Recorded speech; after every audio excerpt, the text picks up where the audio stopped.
अस्सलाम वालेकुम, मैं हूं डॉक्टर खावर और आपको हमारे channel live better with doctor Khawar में खुश आमदीद। तो आज हम बात करेंगे हाइपोथायरॉयडिज्म के बारे में। तो क्या चीज़ है हाइपोथायरॉयडिज्म? देखें, हमारे जिस्म के अंदर एक ऐसा अज़्व है जिसको हम कहते हैं थायरॉयड ग्लैंड। तो थायरॉयड जो है वो एक ऐसा कीमियाई मवाद जो है वो हमारे जिस्म में बनाता है और उसका इखराज करता है, जिसको कहते हैं थायरॉयड हार्मोन।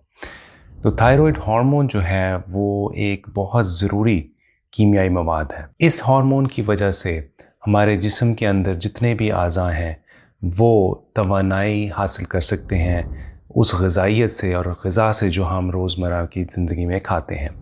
तो अगर आपके जिस्म में थायरॉयड हार्मोन का अदम तवाज़ुन हो तो आपका जिस्म जो है वो तवानाई हासिल नहीं कर सकता, चाहे आप जितना मर्ज़ी ग़िज़ाइयत से भरपूर खाना खाएं। तो हाइपोथायरॉयडिज्म एक ऐसी ही बीमारी है जिसमें आपका थायरॉयड ग्लैंड जो है वो बेहतर और मुतवाज़न तरीके से जो है थायरॉयड हार्मोन का इखराज नहीं कर रहा, जिसकी वजह से आपके जिस्म के अंदर थायरॉयड का अदम तवाज़ुन है और उसकी वजह से आपका जिस्म जो है वो खाने की चीज़ों से तवानाई हासिल नहीं कर सकता। और इसका असर फिर जिस्म पे ये होता है कि बजाय जिस्म तवानाई बनाने के, वही जो खाना आप खाते हैं वो फैट सेल्स यानी कि हमारे चर्बी के अंदर जो है वो बदलना शुरू हो जाता है, जिसकी वजह से बेइंतहा चर्बी जो है वो जमा होती है जिस्म के अंदर। तो हाइपोथायरॉयडिज्म की क्या अलामात हैं?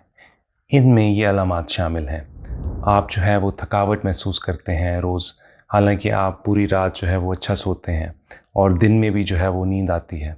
इसके अलावा वज़न में जो है वो इजाफ़ा होता जाता है, हालांकि आप खाना ज़्यादा नहीं खाते। जिस्म में पट्ठों और जोड़ों में दर्द महसूस करते हैं, ज़हनी दबाव महसूस करते हैं या उदासी महसूस करते हैं, कब्ज़ का होना, जिल्द जो है उसमें खुश्की महसूस करना, बालों में कमी आना या बालों की घनाई में जो है वो कमी आना, हमेशा ठंड महसूस करना, कोलेस्ट्रॉल बेइंतहा होना, माहवारी में बेकायदगी का होना, मुंह के ऊपर और जिस्म के ऊपर सोजन का महसूस करना।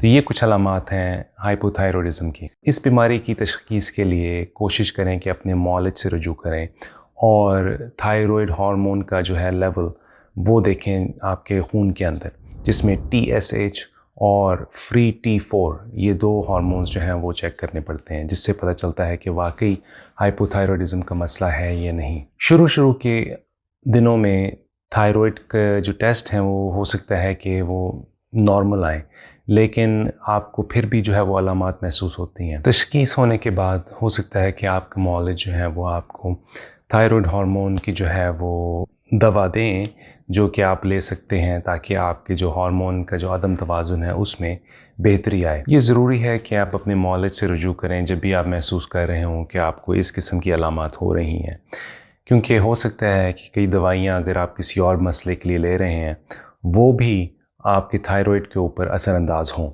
तो इसलिए कोशिश करें कि अपने डॉक्टर से रुजू करें और उनसे मुशावरत के बाद जो है वो एक थायरॉयड की बीमारी का इलाज जो है वो शुरू करें। तो आज हम बात करेंगे कि दवाइयों के अलावा आप कैसी ऐसी चीज़ें कर सकते हैं अपनी रोज़मर्रा की ज़िंदगी में, या क्या ऐसी चीज़ें खा सकते हैं जिनसे आपको थायरॉयड के मसले से जो है वो अफाका हो सकें। तो देखें, उसके लिए ज़रूरी चीज़ है कि आप समझें कि थायरॉयड के लिए क्या चीज़ें दरकार होती हैं हमारे जिस्म को थायरॉयड बनाने के लिए। उसमें दो बहुत ज़रूरी अशिया हैं। उनमें एक चीज़ है जिसे कहते हैं आयोडाइन और दूसरी चीज़ है सेलेनियम। ये दो मादनियात जो हैं वो थायरॉयड बनाने के लिए बहुत ज़रूरी हैं। तो क्या आपको मालूम है कि जब आपको पसीना आता है उसके अंदर बेइंतहा आयोडाइन जो है वो आपके जिस्म से उसका इखराज होता है, जिसकी वजह से हो सकता है कि आपको आयोडाइन की कमी हो। तो इसलिए ज़रूरी है कि अगर आपको हाइपोथायरॉयडिज्म का मसला है तो आप अपने जिस्म के अंदर और खाने के अंदर इस तरह की चीज़ों का अंदराज करें जिसमें आयोडाइन और सेलेनियम जो है उसकी खातिर ख़ाह मिक़दार मौजूद हो। तो इनमें कौन कौन से खाने शामिल हैं? सबसे पहली चीज़ है सीवीड, जिसे समंदरी सवार भी कहा जाता है। इसके अंदर जो है वो आयोडाइन की मिक़दार बेइंतहा होती है। अक्सर लोग जो हैं वो सीवीड का जो है वो सूप बना के जो है वो पीते हैं, या फिर शोरबे में सीवीड डाल के जो है वो पीते हैं, जिसकी वजह से आयोडाइन का इंदराज होता है اور آپ کے جسم کے اندر آیوڈائن کی کمی میں بہتری ہو سکتی ہے۔ دوسری چیز ہے کلیجی، اور خاص طور پہ بڑے گوشت کی کلیجی، اس کے اندر سیلینیم کی مقدار بے انتہا ہوتی ہے۔ تو اگر آپ کو ہائپوتھائرائڈزم کا مسئلہ ہے تو کوشش کریں کہ 4 یا 5 آؤنس جو ہے وہ کلیجی کھائیں ہر 2 یا 3 دن کے بعد۔ تیسری چیز ہے انڈے، خاص طور پہ دیسی مرغی کے انڈے، ان کے اندر جو ہے آیوڈائن اور سیلینیم کی مقدار بے انتہا ہوتی ہے۔ چوتھی چیز ہے مچھلی، خاص طور پہ ایسی مچھلی جو کہ آپ دریا یا سمندر سے پکڑیں۔ فارم پہ پالی جانے والی مچھلی کے اندر جو ہے وہ اتنی اچھی تعداد میں سیلینیم اور اومیگا 3 نہیں ہوتے جتنے اگر آپ سمندر یا دریا سے پکڑی ہوئی تازی مچھلی کھائیں۔ پانچویں چیز جس کے اندر اچھی مقدار میں سیلینیم ہوتا ہے وہ ہیں گری دار میوے، جن میں شامل ہیں اخروٹ، بادام، پستے اور ایک خاص قسم کا نٹ جس کو کہتے ہیں برازیل نٹس۔ ان کے اندر سیلینیم کی مقدار بھرپور ہوتی ہے۔ تو میں آپ کو مشورہ دوں گا کہ آپ بجائے سیلینیم اور آیوڈائن کے کیپسول کھائیں یا سپلیمنٹس لیں، آپ یہی چیزیں جو ہیں وہ اپنے قدرتی چیزوں سے جو ہے وہ حاصل کریں جن کا ہم نے ذکر کیا۔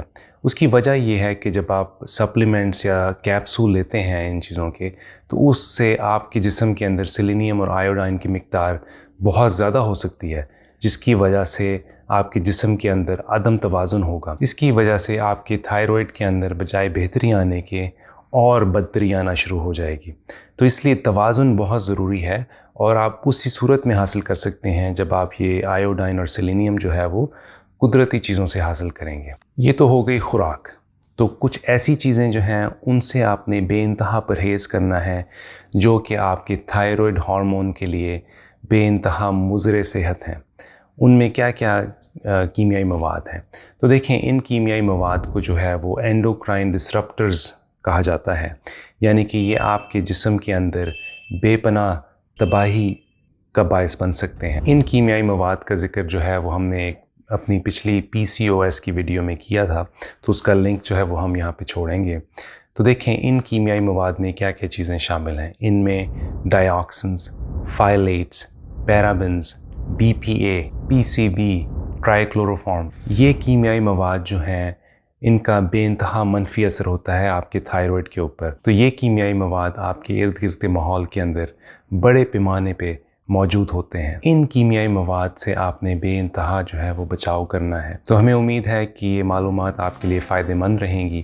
اپنی صحت کا خیال رکھیں، ہمارے چینل کو سبسکرائب کریں۔ شکریہ۔